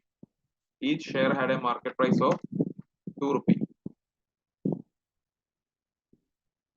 That means in total, all the shareholders had 4,800 worth of shares. 4,800 worth of shares. But now we are issuing. There is a right issue happening, so we are issuing 1,200 shares. Means what? 1 for every 2. We had 2,400 shares into 1/2. For every 2 shares, we are issuing 1 share. That means additionally we are issuing 1,200 shares. And at what price? At 1.4 we are issuing. So how much funds we are raising? 1680. We are issuing 1,200 shares at 1.4. We are raising 1680. Okay. So total we have raised 6480. So total we have raised 6480. Where from where? There was 4,800 initially raised, and now with this rights issue, we are raising additional 1680. So in total, we have raised 6,480. And how many shares are in issue? 3,600. There were 2,400 shares in the beginning. Now we have issued 1,200 shares. So now there is 3,600 shares outstanding. Okay. Now X right price. Calculate the X right price. X right price will be the total finance raised, total market value of shares divided by number of shares in issue. Total market value divided by number of shares in issue will come to 1.8. 1.8. So X right price is 1.8. What was the come right price? 2. Correct. The market price before issue was 2, but now it has come down to 1.8. So after every rights issue which has happened on a discounted value, the market price of the shares will come down. So the market price was 2, now it has come down to 1.8. What is the rights factor? Rights factor is come rights price divided by x right price. Come right price divided by x right price. Come right price is 2 rupee, x right price is 1.8 rupee. So come right price divided by x right price, you will get right factor 1.11. And what was the time before issue? 3 months was there. After issue 9 months was there. Before issue 3 months was there. After issue 9 months was there. Now we have to calculate the adjusted n. Adjusted n. So whatever was outstanding before the issue, you have to multiply, prorate it with the time, and then multiply it with rights factor. Correct? There were 2,400 shares before issue. We have to multiply it with the time. Whatever time prorate was there, proportionate time, we have to multiply into 3 by 12 we have to do, and then multiply with rights factor. So you will get the adjusted n of 666.67. Okay. And after the issue, there were 3,600 shares in issue, just time proportionate to that shares. So you will get into 9 by 12. So you will get 2,700. 3,600 shares were there in issue. Time proportionate you will take, and you will get 2,700 into 3,600 into 9 by 12 you will get 2,700. So the total shares outstanding would be 3366.667. Total shares outstanding would be 3366.667. And now our last step is earnings per share. What is earnings per share? Earnings divided by weighted average number of shares. Earnings is profit after tax 3 million. Correct. First sentence was 3 million. So 3,000 was there, divided by adjusted n, weighted average number of shares, which is 3366.667.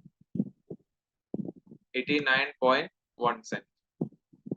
89.1 cent. The question is asked for cents, not in dollars. I have written this in dollars. You have to write this as 89.1. 89.1.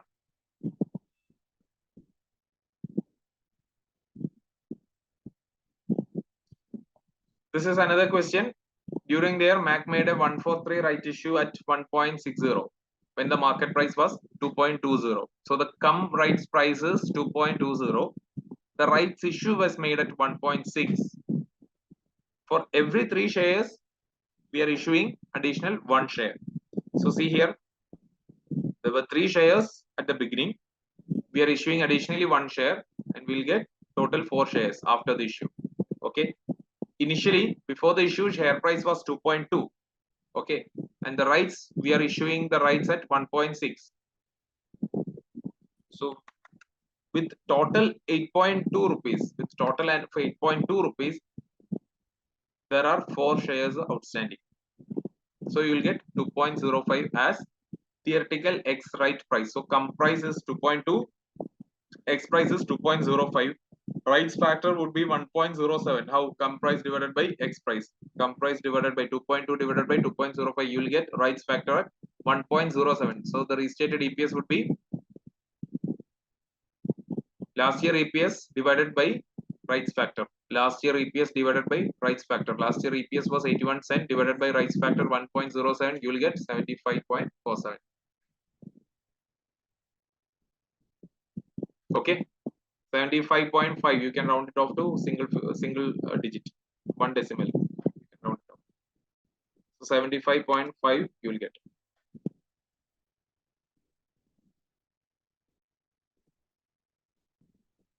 Next is about diluted shares. Diluted EPS. What is diluted EPS? Basic EPS will only consider whatever shares which are outstanding on the reporting date. But diluted EPS will consider all the shares, all the instruments which has potential to become equity shares, all the instruments which have potential to become equity shares, because that is also ultimately diluting our earnings. Okay, because they also have a small element of equity part with them. They also have a small element of equity part with them. Let's see, convertible bonds. Convertible bonds. When you consider convertible bonds, how if all the bonds will get converted into equity shares? We'll change the formula in a way that we'll see what happens if the bonds get converted into equity shares. What happens if the bond gets converted into equity shares? When the bonds get converted into equity shares, will there be any savings? Is there any chance this will affect profit? Our EPS formula is profit by number of shares. Our EPS formula is profit by number of shares. So when a convertible bond is there, and if we are thinking that all these convertible bonds are getting converted into equity shares, will it affect either profit or number of shares? It will affect both, correct? It will affect both. It will affect the profit as well as number of shares. How it will affect the profit? Right now, it is a liability. We are making interest payments. But once it gets converted into equity shares, we will not have to pay any more interest. So that we will save. That is why PAT plus savings in post-tax interest. We're doing PAT plus savings in post-tax interest divided by what will happen to number of shares. Number of shares will get increased. Number of shares will be increasing. Okay, so if such a question come, you will consider the profit, already current year profit, whatever is there, you will consider plus any post-tax savings, post-tax interest savings, you will consider that also. You will add that to the profit. And number of shares, you will add whatever additional shares you have issued, that also you will add. Next comes share options. Share options, there won't be any changes in the numerator. There won't be any changes in numerator. Only thing you have to do is include dilution in number of shares. Include dilution in number of shares. That means, how do we calculate dilution? First point is capital raised divided by fair value. Capital raised divided by fair value. Then actual shares issued. Capital raised divided by fair value, you will get the number of shares which should have been issued. Which should have been issued if you are not issuing it at a discount. Okay, so that number of shares you will get. Then actual shares which you have issued. So this will be lesser. You might have issued 6,000, but if you have been making this issue at market price, you should have only issued 5,000, but you are issuing 6,000. You are issuing 6,000. That means 1,000 shares you are giving it for free. So you have to calculate this free shares. You have to calculate this free shares. So next question is about that.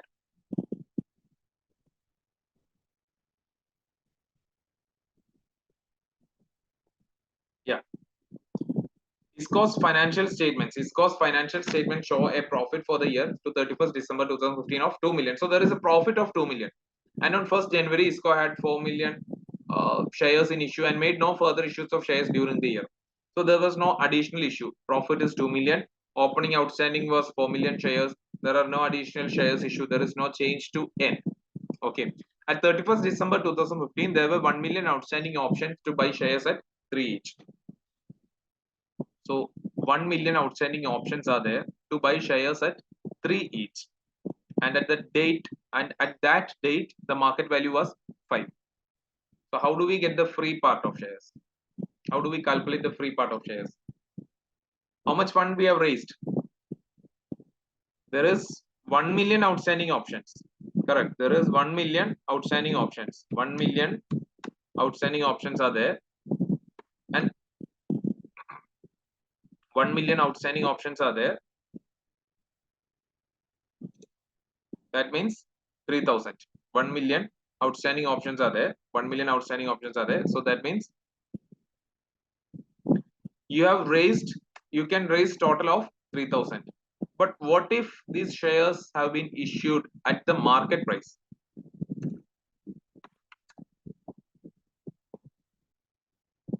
If you had issued all these shares at market price, you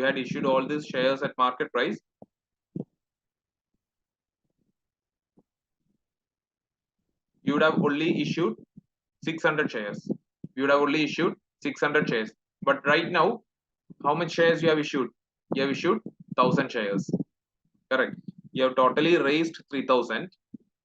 If you had issued, you have raised all these 3000 at market value, then you would have only issued 600.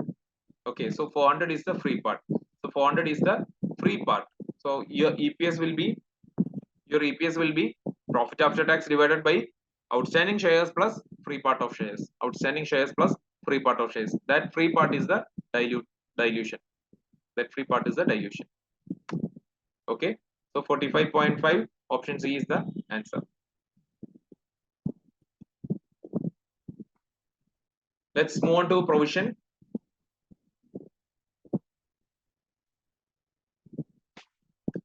So provision, what we have learned, likelihood. If it's an outflow, that means it's a liability related. The liability related. This is asset related. So if the likelihood is remote, no need to recognize asset or liability. If the likelihood is possible, then liability we have to record contingent liability. If it's probable, we have to book provision as well as a contingent asset. If the inflow is probable, we have to book a contingent asset. If it's expected, if the outflow is expected, then we have to book a liability. If the inflow is certain, then we can book an asset. Okay. Some other cases, any reimbursement for settling any provision to be treated as a separate inflow. Let's say we had some insurance taken, and now we have to taken against a legal claim. Okay, now we are supposed to pay that legal amount. We are supposed to settle that legal amount. Then we'll settle it now. That for that we'll book a liability, and any amount that has to come from the insurance, we'll treat it as a separate asset. Okay, we'll treat it as a separate asset, and seeing its likelihood, we'll book it as contingent asset or asset. Then future operating losses, you don't need any provision for future operating losses because that is not based on any past event. Onerous contract, whatever penalty provision is there, you have to book provision. Restructuring, if any detailed plan is there, and if there is valid expectation to those who are getting affected by this restructuring, then book restructuring provision. Decommissioning cost, we have already seen it in PPE. No provision to be created for self-insurance. That means I am reserving some amount for meeting some expense in the future. I am reserving some amount for meeting some expense in the future. You don't have to book any provision for that. Then repairs or refurbishment, book provision if legal requirement. So if that repair or refurbishment is a legal requirement, you have to book a provision. Okay. Two types of provision calculations are there. One is expected value method, another is estimation method. Expected value means the outcomes will be either this or this. The outcomes will be either this or this, either A or B. In such cases, whichever has the most probability, you will just take that amount. You don't have to calculate anything. Whichever has the most probability, you will just take that amount. Estimation method, you will be given some percentages. There is 60% chance that this expense has to be met. There is 40% chance that this expense has to be met. So in such cases, you have to take according to that percentages. That is estimation method. Warranty provision questions are there related to that. Now question 134.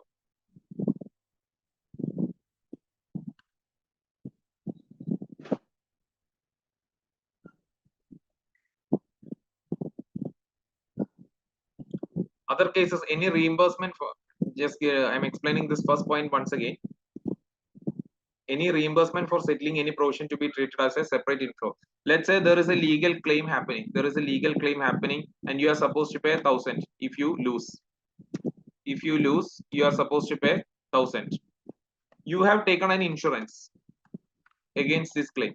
You have taken an insurance against this claim. Okay, that insurance, once you lose and once you paid this amount, once you paid this 1,000, then you will get the insurance. Correct. Once you have lost that claim and you're supposed to pay this 1,000, you will book what? You will book a provision for this legal claim. Correct. You will book a provision for this legal claim. You book that as a provision. And this insurance is what? It is a receivable for you. It is an inflow for you.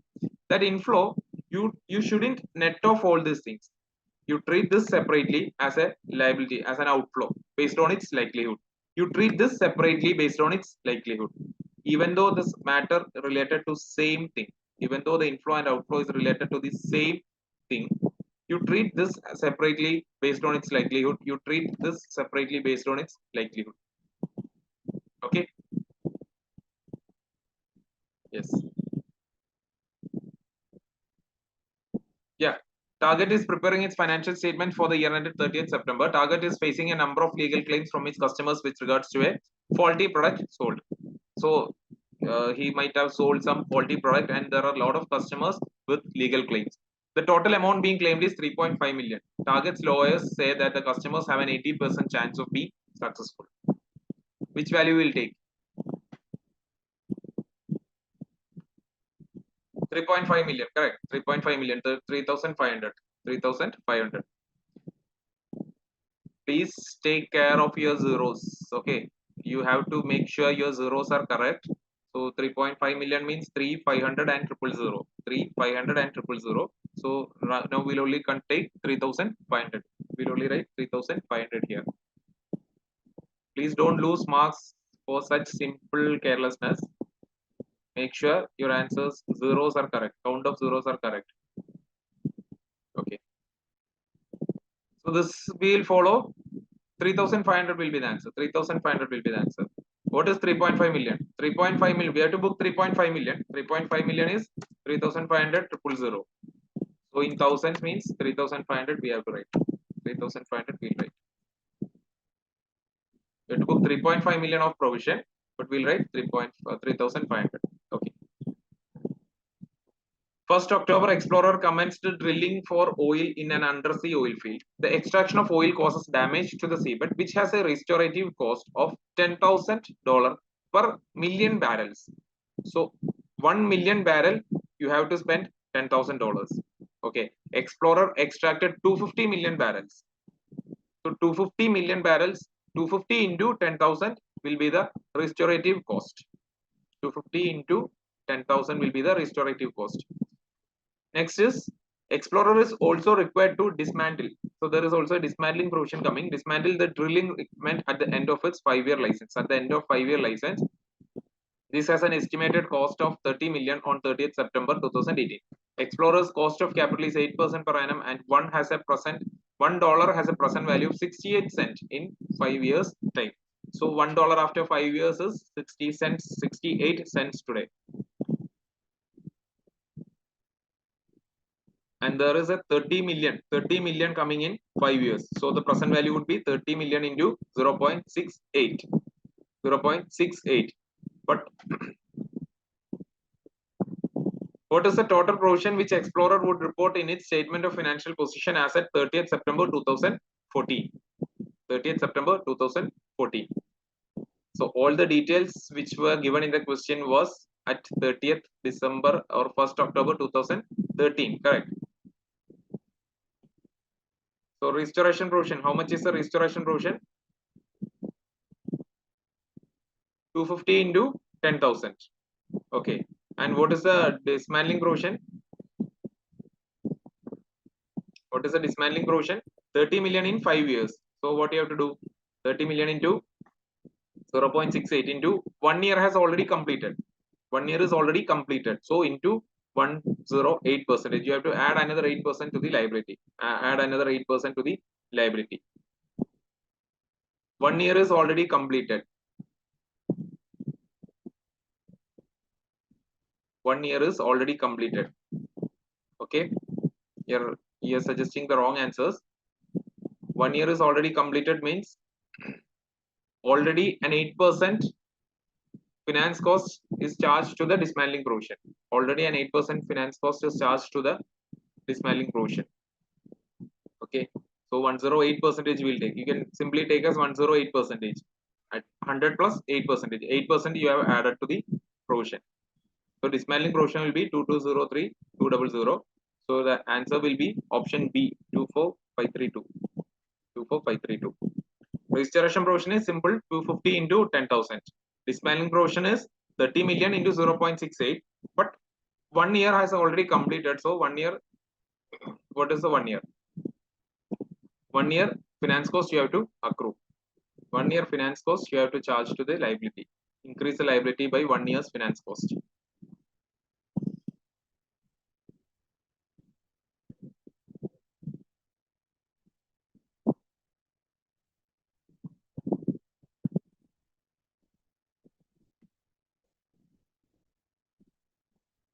Last topic, moving on to the last topic, which is cash flow from operating activities.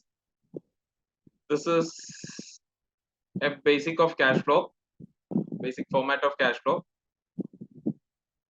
This is a basic format of cash flow. You have to start with profit before tax. There is cash flow from operating activity. The total cash flow is divided into three: cash flow from operating activity, cash flow from investing activity, and cash flow from financing activity. You have to divide the cash flow into three. Cash flow, there are three types of cash flows: operating, investing, and financing. And in operating activities, there are two methods to calculate the operating cash flows, which is direct method and indirect method. We are following indirect method. In FR, there is no direct method, only indirect method. We have to follow only indirect method. An indirect method starts from profit before tax. Indirect method starts from profit before tax. Then make necessary adjustments. What is the main logic behind cash flow? Cash flow says that if you have made a profit of 1000 rupees, you are supposed to have 1000 rupee cash balance. But that might not be the situation always. If you have made a profit of 1000 rupees, you are supposed to have 1000 rupees cash. Correct. But that might not be the situation always. So why is cash and profit different? Why is cash and profit different? That is what we'll calculate, we'll see from this statement, cash flow statement. So for that purpose, we are using cash flow statement. So we'll start from profit, then we'll add back depreciation. We'll add back depreciation. Why? Because that is a non-cash item. That is a non-cash item. So we'll add back. This profit is after depreciation. So we'll add back depreciation because depreciation is a non-cash item. We haven't spent anything for depreciation. We haven't made a payment for depreciation. Okay. Same way, add interest charged. What is interest charged? All kind of finance cost, whatever is the finance cost, maybe in lease payments, you have added effective interest rate. Interest is going to SOPL. In amortized cost method also, you are charging effective interest rate, and effective interest rate is going to SOPL. So everywhere, an interest charge is going to SOPL, and coupon payment remains there. Coupon payment is not what is being charged to SOPL. We are transferring the interest charged amount to SOPL, but that is not the payment amount. Payment amount and interest charged amount are different. Correct. So interest charged amount will add back. Then add any other non-cash or non-operating expenses. You will get cash flow before working capital changes. Then we'll adjust for the working capital changes. Any increase in trade payable will result in increase in cash flow. Any decrease in trade receivable or inventory will result in increase in cash flow. We have to add decrease in trade receivable. I hope you are thorough with this. If there is a decrease in trade payable, reduce the cash. If there is an increase in trade receivable, reduce the cash. Reduce the cash. So after those adjustments, you will get cash flow from operations less interest paid. Less interest, which is actually paid, which is the actual cash outflow. Less tax paid, which is the actual tax cash outflow. You will get net cash flow from operating activities. You will get net cash flow from operating activities. Then cash flow from investing activities. Investing activities include sale proceeds of assets, any items relating to fixed assets. Any items relating to fixed assets you can see here. And any interest you received as a investment from as result of investment in fixed assets, you have to consider it. You have to treat it here. Interest or dividends received. Purchase of non-current assets, sale proceeds of assets. You will get net cash flow from investing activity. Same way, financing activity, issue of shares, issue of loan note, repayment of loan note, payment of dividend, net cash flow from financing activity you will get.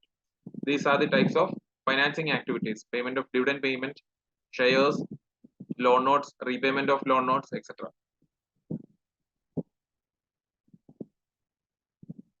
So you should understand that cash flow from operating activities, items that are related to profit, current asset, and current liability are adjusted in operating activities. Okay. Cash flow from investing activities means items that are related to non-current assets. Cash flow from financing activity means items that are related to equity and non-current liabilities. So if you are given 2 years balance sheet. If you are given with 2 years balance sheet, you have to find out cash flows by adjusting this. You can find out cash flows by looking at these values. What is the changes in current asset and current liability? What is the changes in profit? What are the adjustments happened to NCA, non-current assets? What are the adjustments happened to equity and NCL? Based on that, you can identify what are the financing activity, what are the investing activity, and what are the operating activities. Okay. Questions usually test on missing figures. You will be given with some missing figures. Let's say cash flow from investing activities. You will be given with a missing figure, and you have to find out the cash paid or received. You have to understand that you have to find out the cash paid or received, not the profit made or loss made. You have to find out the cash paid or received. And mostly these are tested in NCA, taxes, dividend, and interest. Okay. So NCA, I think there's an NCA question is there. Yeah.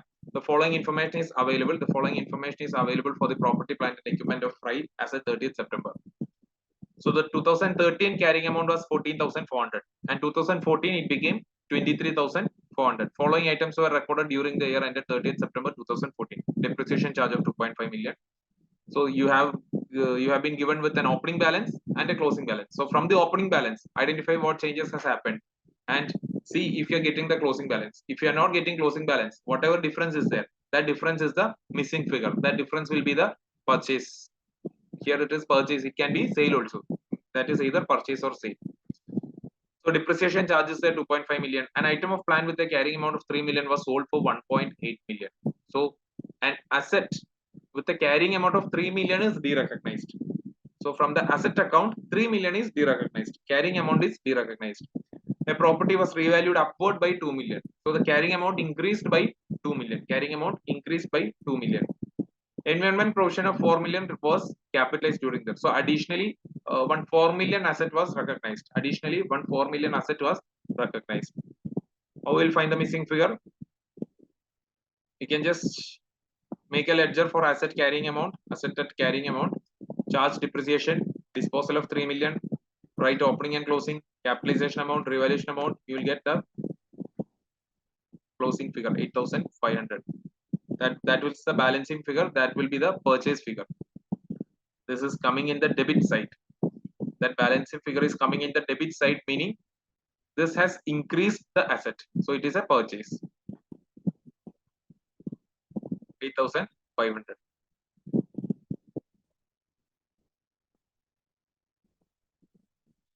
Next question. The following balances were extracted from end statement of financial position as at 31st December. The following balances were extracted from end statement of financial position as at 31st December. So 2018 balances are there, 2019 balances are there, deferred taxation and current tax payable. Extract from statement of profit or loss for the year is also given. The amount of tax paid that should be included in end statement of cash flow for the year ended 31st December is.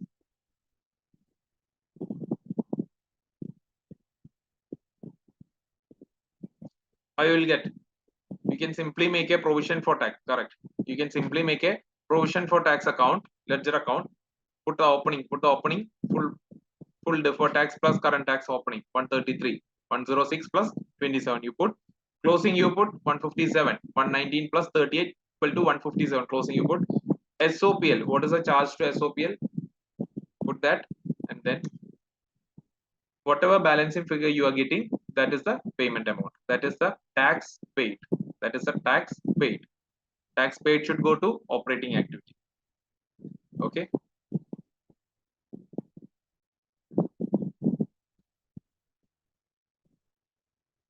We can wind up today. Any doubts regarding any of these topics will be addressed. I'll make some arrangements for that. And such communication will happen in your group. I'll make some arrangements for that. So any doubts or clarification you need, I'll make arrangements and further communications will be given on the group. Okay. So thank you. Have a nice day.